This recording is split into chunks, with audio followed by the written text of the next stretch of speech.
All right, welcome to the Explainer. Today we're diving straight into a really critical, but honestly pretty frequently misunderstood part of environmental management.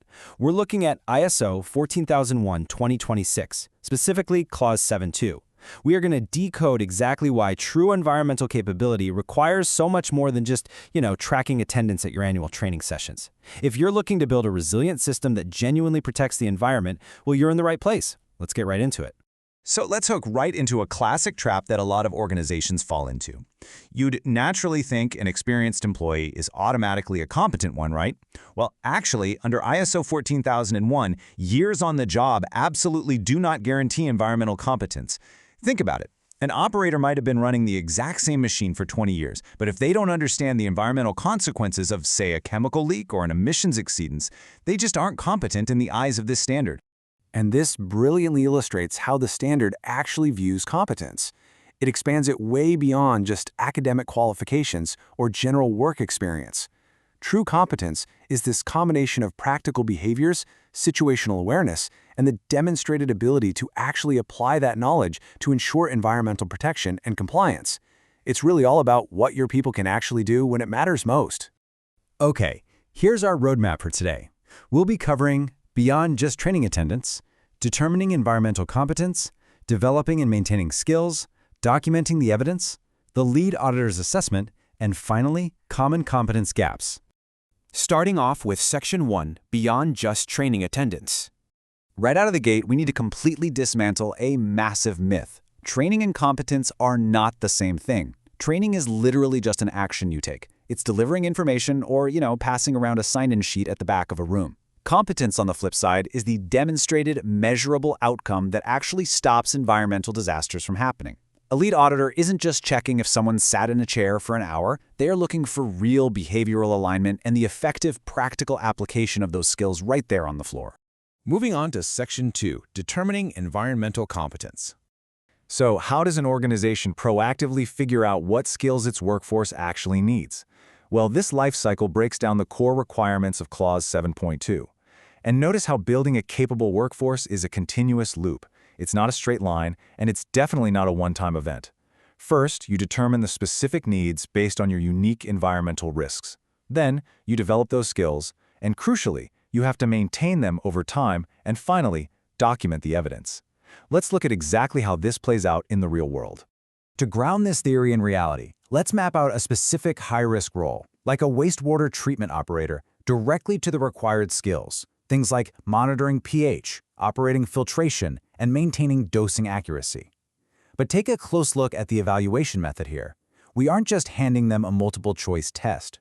We're evaluating them through practical demonstration and actively reviewing their monitoring logs, because that is how you objectively determine true competence. Next up, Section 3, developing and maintaining skills. Let's see how we build this up to keep those critical capabilities sharp over the long haul. Developing skills absolutely requires practical application. An auditor wants to see objective evidence of capability. So, for example, if you're trying to prove your emergency response team is competent, running a live, hands-on emergency spill simulation is infinitely more valuable than, say, watching people nod off during a PowerPoint presentation in the break room. It tests their real-time reaction, their teamwork, and their behavioral competence under actual pressure. And the thing is, we can't just stop at initial development. Competence deteriorates if it isn't practiced. It's a classic use-it-or-lose-it scenario. The standard actually demands continuous learning. Environmental regulations shift constantly, operational technologies evolve, so this step is entirely non-negotiable. Your workforce has to adapt. And you achieve this through periodic refresher training, skill reassessments, and, this is a big one, learning from post-incident analyses to make sure your team's knowledge stays current and effective. All right, Section 4, documenting the evidence. Now we reach the burden of proof. Because in the world of ISO 14001, there's a fundamental truth. If it isn't documented, an auditor cannot verify it exists. Look at this diverse portfolio of retained evidence records you actually need. Training records?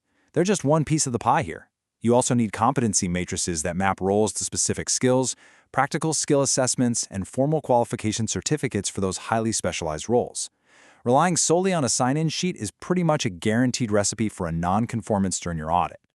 Ultimately, your documentation has to tell a clear, unbroken story. An auditor is hunting for traceability.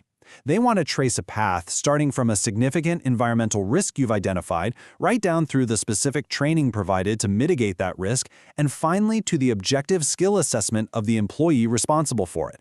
That unbroken chain? That is the absolute gold standard of compliance. Now for Section 5, the lead auditor's assessment. Let's reframe all of this through the investigative lens of a lead auditor. To them, competence determination becomes a strategic activity, not just an administrative exercise. They aren't looking for simple box ticking. They are actively looking to see if your leadership views competence as a strategic shield against risk. Do you actually allocate the necessary resources, the time, the budget, the technology to truly develop your people? Or is competence just a tedious paperwork chore that gets handed off to HR? To find the truth, auditors bring out a very specific toolkit. They'll start by reviewing your competency matrices and documents, sure, but then they step away from the desk. They go out and interview your personnel to test the real-world awareness of environmental impacts, and they directly observe how they perform those environmentally critical tasks on the floor. Basically, they are verifying if your documented system actually matches the operational reality. And finally, Section 6, Common Competence Gaps. Let's look at the dark side of the audit. These are the classic systemic weaknesses, those dreaded gotcha moments that literally keep compliance managers awake at night. For instance, failing to evaluate if a training session actually worked. Or emergency response gaps. Imagine a spill team using the entirely wrong containment materials just because they lacked basic training in chemical compatibility. Oh, and a huge red flag. Using internal auditors who lack the specific environmental knowledge to even properly evaluate the system in the first place. But perhaps the most frequent failure of all is resource under-provision, leading to a massive competence gap. We see audits fail all the time when an overloaded production or quality supervisor is just handed environmental monitoring duties on top of their day job, and they never receive specialized regulatory training, or frankly, the time to actually do it right. You simply cannot separate resource constraints from competence failures. They go hand in hand. So I want to leave you with this provocative thought to challenge your own organizational culture. Look closely at your own operations. Are you actually investing in your people so that they deeply understand and can execute their environmental responsibilities? Because at the end of the day, true environmental competence isn't just about passing an audit. It is the absolute resilient foundation of your entire management system. Thank you so much for joining me for this explainer, and I challenge you to go evaluate your own competency matrices today.